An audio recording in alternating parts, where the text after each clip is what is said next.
Hello, everybody, and welcome back to my continuation of my book reading of The Body. Chapter 16 The Deer. The others slept heavily through the rest of the night. I was sometimes awake and sometimes half asleep.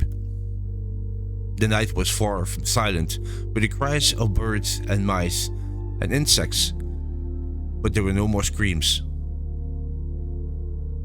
Finally, I came awake and realized that something was different. It took a moment or two to know what it was. Although the moon was down, I could see my hands resting on my jeans. My watch said 4:45. It was dawn. I stood and walked a few yards into the forest. I stretched and began to feel the fear of the night before slide away.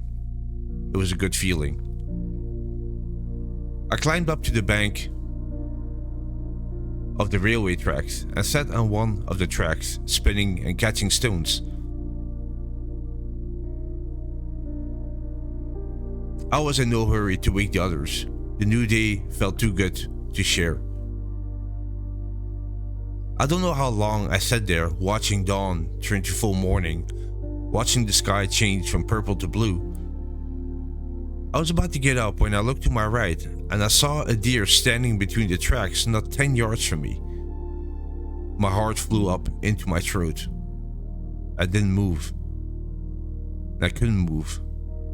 Her eyes were born brown, but a dark, dusty black. She looked calmly at me, her head held a little low in what looked like curiosity, seeing a boy with his hair standing up from sleep in jeans and a brown shirt sitting there on the tracks. What I was seeing was a gift, given with a kind of terrible carelessness. We looked at each other for a long time, and I think it was a long time. Then she turned and walked off to the other side of the tracks. She found grass and began to eat. I couldn't believe it. She hadn't gone away, she had begun to eat. She didn't look back at me and didn't need to. I was frozen solid.